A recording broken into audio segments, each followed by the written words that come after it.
Good afternoon.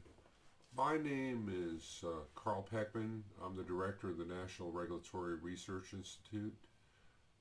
I appreciate the opportunity to present comments today on the provocative article by Professors Rossi and Sirkin on energy exaction. The comments that I'm going to make today do not necessarily reflect the National Regulatory Research Institute, the National Association of Regulatory Utility Commissioners, or the commissioners in the National Association. They're my own. Uh, so let me get started and try to provide my perspective as a utility regulator on the notion of energy exactions. Energy exactions, of course, have occurred throughout the utility industry. Often, when power plants are sited, there are energy exactions that can take many forms: public parks, contributions to local activities, things of that sort. But this paper really focuses on something very different than the notion of payments to facilitate the siting of resources. What it does is tries to use the local land use regulation as a way of trying to help mitigate issues with respect to greenhouse gases. Of course, one must recognize that uh, efforts like this are really predicated on the idea that we do not have an overall greenhouse gas policy, so that individual localities are uh, incented to find anything within their power to help mitigate greenhouse gases, to reduce those greenhouse gases, whether it be, for example, banning new natural gas hookups to energy exactions. Uh, I want to first indicate why it's more appropriate for the energy exaction to occur as a local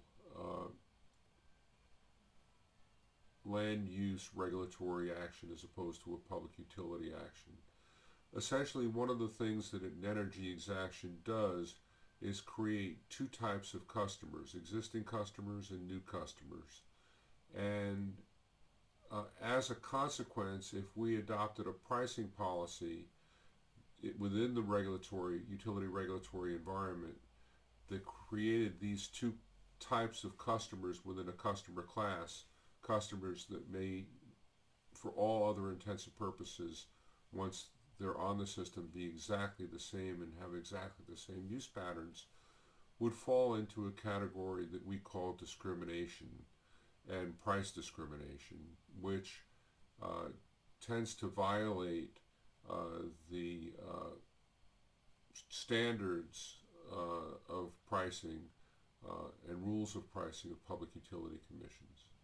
On the other hand, local governments are able to uh, have much wider berth with respect to their land use planning and are able to provide for something of the sort of an energy exaction. What I'd like to focus on is the two different types of energy exactions. One type of energy exaction that's described in the paper is basically a revenue-based exaction, where the marginal cost of a new facility, a new development, uh, imposed upon the infrastructure be calculated and charged as essentially an upfront charge. The second type of exaction would be essentially an in-kind investment in something, perhaps charging stations or something to that sort. The idea of calculating a revenue requirement associated based upon the marginal cost of a new addition is very difficult technically. Um, for a whole variety of reasons, calculating the marginal distribution capacity cost has always been a problem with respect to valuation and pricing of utility assets. One only need to see the level of controversy with the value of solar to recognize that there are many different perspectives on what the value of an asset could be. And it's also very carefully or closely tied to what the specific issues associated with that particular asset are.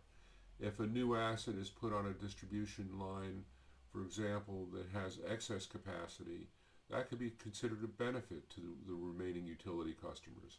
On the other hand, if the capacity on a distribution line is exhausted and a new asset is put into play where it requires additional distribution investment, that's a wholly different type of cost that would need to be calculated. I would suggest that local governments would have a difficult time calculating what those marginal costs are. I would also indicate that at the state regulatory level, that this is an emergent issue, especially with new notions of distribution system planning, that we need to reevaluate how we do costing, in particular at the distribution level. So my sense is that the appropriate way, if you're going to do an energy exaction, is to have, in essence, a heuristic of what is it that you're interested in offsetting. Are you interested in offsetting a particular level of carbon? What if the level of carbon is already a zero carbon home or a zero greenhouse home? Would you still require an offset? If you required an offset, how much would that be? Well, that's a bit easier to come up with as a metric that can then be used for developing an exaction where the developer may in fact be required to make that investment or pay the municipality so that the municipality could pay that investment. At any rate, that simple example demonstrates how difficult implementing energy exactions could be. And I think that it's important to focus on how this can be implemented, and in particular, how its implementation can be tied back to the motivation for having that energy exaction. The motivation can vary widely. It could be trying to correct for added costs at the distribution level, but that really is more in the purview of state public utility commissioners or co-ops or municipal utilities to determine.